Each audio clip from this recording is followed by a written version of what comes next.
Bonjour tout le monde, avec cette dernière partie, la 30e partie sur notre sujet sur le bon angle du miroir, la passion, l'amour, je vais résumer le tout.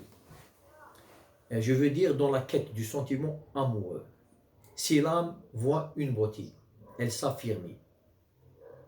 Si au-delà d'elle, ça veut dire de l'essence de cette beauté-là, de cette personne-là, elle ne distingue rien, elle ne sent rien. Cette beauté-là se transforme automatiquement à une image. Une image qui est belle, pas plus. On la voit, puis on continue notre chemin. Si par contre, on peut distinguer, on peut cerner quelque chose qui peut nous intéresser dans cette personne-là. Et cette chose-là, c'est quelque chose, c'est un sentiment qui a une relation directe, non pas avec l'image exposée, mais avec l'âme exposée. L'âme reflète, l'être humain reflète sa personnalité, ce qu'il cherche, ce qu'il veut. Ça veut dire, ici, c'est les âmes qui se reconnaissent. Avant que les corps, les corps se reconnaissent, il y a les âmes. Si les âmes ne peuvent pas se reconnaître, les corps ne vont jamais se reconnaître. Pour cela, dans cette vie terrestre, il faut choisir et le corps et l'âme, les deux. Vous ne pouvez pas prendre un corps pour un objet, puis vous allez vous dire que cet objet ne me plaît pas. Non, ce n'est pas l'objet qui l'est, mais c'est vous qui ne peut pas trouver de la beauté dans cet objet. Il faut le laisser à quelqu'un d'autre qui peut apprécier sa beauté. Ce quelqu'un d'autre, c'est celui qui peut avoir une certaine affinité intérieure avec cet être-là. Alors, la beauté fait partie de la capacité d'être aimé. Être aimé est essentiel. Quand une chose est aimée, il y a certainement de la beauté en elle. C'est ça le secret de toute cette de tout ce livre-là. Si on est aimable, ça veut dire on est beau. Quelqu'un qui n'est pas beau ne peut pas être aimable. On a vu beaucoup de gens qui paraissent, qui ont une belle image, mais personne ne les aime. Pourquoi? Parce que leur intérieur ne peut pas refléter leur image extérieure. Et on a trouvé beaucoup de personnes qui n'ont pas une belle image, mais que tout le monde aime et trouve beau. Ici, on ne peut pas dissocier l'aspect extérieur sur l'aspect intérieur. La beauté physique et la beauté spirituelle ne font qu'un. S'ils ne font pas qu'un, alors ici, chaque personne juge selon sa personnalité. Et on ne va jamais être satisfait de ce qui nous est exposé à l'extérieur. C'est pour cela que vous allez trouver dans la vie de chaque jour des gens qui ne sont jamais satisfaits. Ils ne vont jamais être satisfaits parce qu'ils sont vides. Ils n'ont rien dans leur âme. C'est pour cela que rien ne peut les satisfaire. Rien, absolument rien. Par contre, les gens qui ont quelque chose dans leur âme, le peu peut les satisfaire. Il ne faut pas d'un miracle pour être satisfait dans cette vie. Non, le miracle se trouve en nous-mêmes. C'est nous-mêmes qui détiennent les clés de la satisfaction.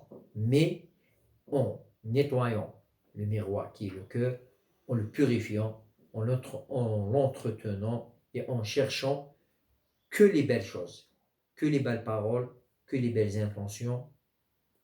Avec ce travail de chaque jour, on va se développer, notre spiritualité peut avancer comme ça.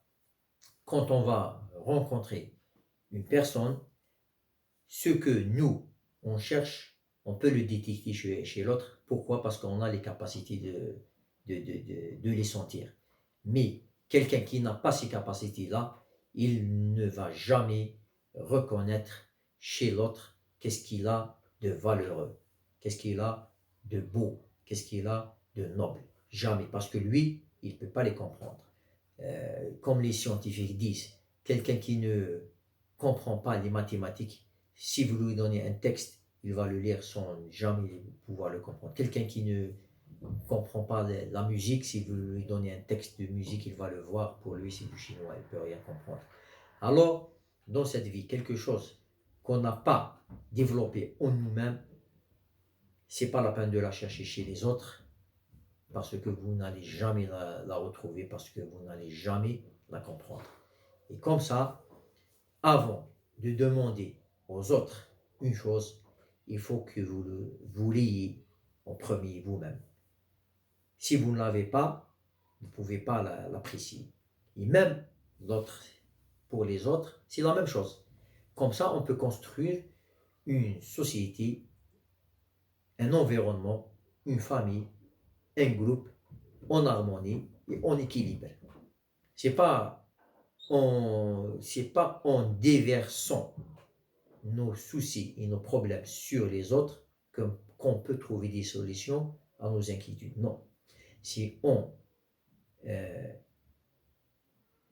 forçant notre âme à secouer, si on s'auto-éduquant, si on méditant sur nous-mêmes, qu'on peut évoluer dans cette vie-là.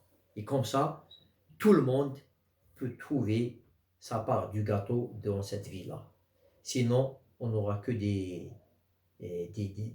insatisfaits, des gens qui se plaignent tout le temps, des gens haineux, des gens jaloux, des gens envieux. Pourquoi?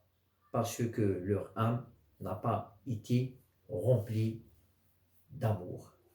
Alors, j'espère bien que vous allez essayer dans votre vie de chaque jour de polir votre cœur, de le nettoyer, de l'orienter vers les belles choses, de le purifier. Et il y a des méthodes pour le faire. Ce n'est pas notre sujet, mais il y a beaucoup de travail sur vous-même avant que vous d'essayer de chercher, de trouver chez les autres ce que vous n'avez pas. Il vaut mieux être complémentaire et partager le bien que de voler aux autres ce que vous n'avez pas, tout simplement. Et merci beaucoup. J'espère que ce sujet-là vous a plu et que ce monologue du miroir a été une expérience pour moi et pour vous. Et merci beaucoup et à la prochaine. Allez, au revoir.